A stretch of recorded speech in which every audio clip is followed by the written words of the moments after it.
आयुर्वेदानुसार आपण आपल्या स्वयंपाकघरात जे मसाले वापरतो ते आपल्या आरोग्यासाठी खूप फायदेशीर आहेत। तर नमस्कार, मी सावित्री आणि आपल्या YouTube चॅनल मध्ये तुमचं स्वागत आहे। तर आज आपण पाहणार आहोत आपल्या स्वयंपाकघरात वापरला जाणारा जो आपल्या बॉडीसाठी औषधासारखं काम करतो असा पदार्थ म्हणजे दालचिनी।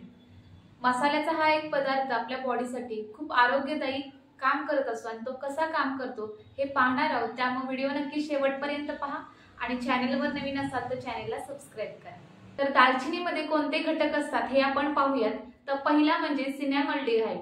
याच्यामध्ये अँटी इन्फ्लामेटरी आणि अँटी मायक्रोबायल गुणधर्म असतात। दालचिनीला जो सुगंध येतो तो सिनेमल्डिहाइड याच्यामुळेच येतो। दुसरा घटक म्हणजे पॉलिफिनॉल्स।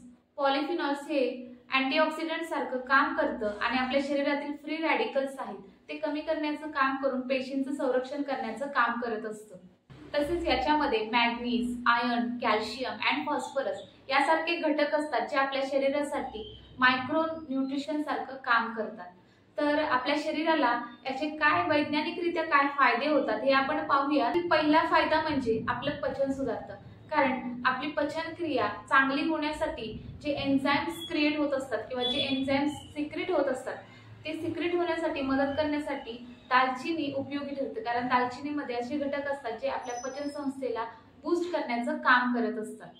दुसरं म्हणजे मधुमेह नियंत्रण। दालचिनीमध्ये असे घटक असतात जे आपले डायबिटीज कमी टाइप 2 डायबिटीज कमी करण्यासाठी मदत करत असते। कारण दालचिनी ही इन्सुलिन सेन्सिटिव्हवर काम करत असते आणि ज्याच्यामुळे आपल्या बॉडीमध्ये जे ग्लुकोज आहे ते चांगल्या प्रकारे शोषून घेतलं जातं आणि टाइप 2 डायबिटीज मध्ये खूप फायदेशीर ठरते। तिसरं म्हणजे दालचिनीमुळे आपलं वजन कमी होण्यास मदत होते।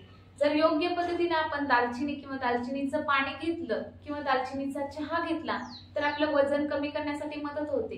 कारण याच्यामुळे काय होतं तर आपलं मेटाबॉलिझम आहे, मेटाबॉलिक रेट आहे तो वाढतो आणि त्याच्यामुळे आपली डायजेस्टिव्ह सिस्टीम स्ट्रॉंग होते, पचनक्रिया चांगलं काम करायला लागते आणि त्याच्यामुळे आपलं जे अनहेल्दी फॅट असतं ते निघून जातं आणि त्याच्यामुळे आपलं वजन कमी करण्याच्या जर्नीमध्ये दालचिनी आपल्याला मदत करू शकते। चौथा फायदा म्हणजे हृदयविकारापासून संरक्षण करते। कारण आपल्या बॉडीमध्ये जे लो डेन्सिटी लिपिड्स असतात ते कमी करून हाय डेन्सिटी लिपिड्स वाढवण्यासाठी दालचिनी मदत करत असते।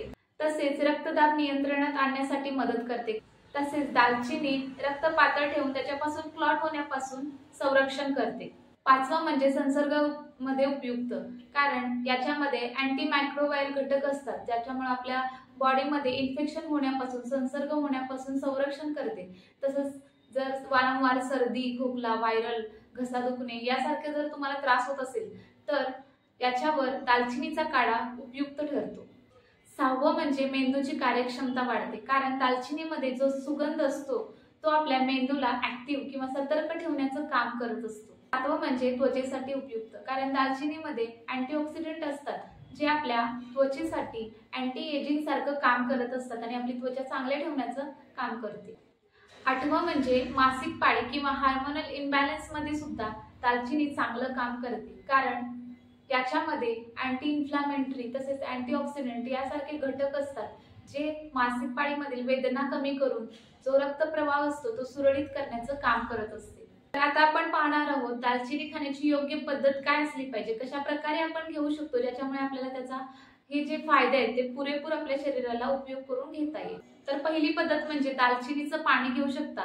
तर याच्यासाठी काय करायचंय, रात्रभर पाण्यामध्ये 1 ग्लास पाण्यामध्ये दालचिनीचे 2 तुकडे टाकायचे, ते पूर्ण भिजू द्यायचं रात्रभर आणि सकाळी उठल्यानंतर ते पाणी उकळून कोमट करून प्यायचंय। तर याच्यामुळे तुम्हाला वजन कमी करण्यासाठी तसेच पचन संस्था स्ट्रॉंग बनवण्यासाठी उपयुक्त ठरते। दुसरी पद्धत म्हणजे तुम्ही जेव्हा चहा बनवता तेव्हा त्याच्यामध्ये दालचिनीचे 2 तुकडे टाकले तर त्याचा चहाला एक वेगळा सुगंध पण येतो आणि आरोग्यदायी फायदे पण लाभतात। तिसरी पद्धत म्हणजे अर्धा चमचा दालचिनी पावडर तसेच त्याच्यामध्ये 1 चमचा मध घालून जर आपण घेतलं तर आपल्या घशामध्ये होणारी खवखव तसेच खोकला किंवा जर आपल्याला संसर्ग झाला असेल तर त्याच्यापासून संरक्षण करण्यासाठी किंवा त्याच्यामध्ये फायदेशीर ठरतं। चौथी पद्धत म्हणजे 1 ग्लास कोमट दुधामध्ये अर्धा चमचा दालचिनीची पावडर टाकून घेतल्यास आपल्याला झोप चांगली लागते। जर झोपेचे तुम्हाला काही प्रॉब्लेम असतील तर ही पद्धत तुम्ही वापरू शकता। पाचवी पद्धत म्हणजे तुम्ही जेवण बनवताय, जेवण बनवताना जेवणामध्ये तुम्ही अर्धा तुकडा दालचिनीचा टाकू शकता।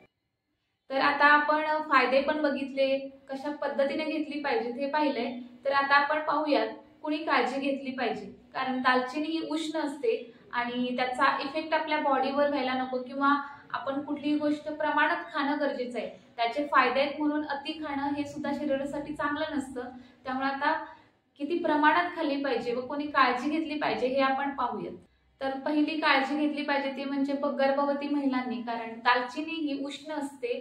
त्यामुळं गर्भवती महिलांनी खाण्याचं टाळलं पाहिजे, कारण याचा परिणाम थेट गर्भाशयावर होतो. त्यामुळं दालचिनी प्रेग्नेन्सीमध्ये दालचिनी खाणं टाळलं पाहिजे. दुसरं म्हणजे यकृत विकार ज्यांना आहेत त्यांनी ही दालचिनी खाणं टाळलं पाहिजे. तिसरं म्हणजे रक्त पातळ करण्याची औषधं जर तुम्ही घेत असाल तर तुम्ही दालचिनी खाली नाही पाहिजे, कारण ऑलरेडी दालचिनीमध्ये असे घटक असतात ज्याच्यामुळे रक्त पातळ होण्यासाठी उपयुक्त ठरतात. त्यामुळं जर तुम्ही डबल घेतलं तर त्याचा बॉडीवर परिणाम होऊ शकतो. त्यामुळं अशा स्थितीमध्ये तुम्ही दालचिनी घेणं टाळलं पाहिजे. आणि चौथं म्हणजे जर तुम्हाला दालचिनीची ॲलर्जी असेल तर तुम्ही दालचिनी टाळली पाहिजे. आणि पाचवं म्हणजे लहान मुलांनी जास्त प्रमाणात दालचिनी घेणं टाळलं पाहिजे, कमी प्रमाणात घेऊ शकतात.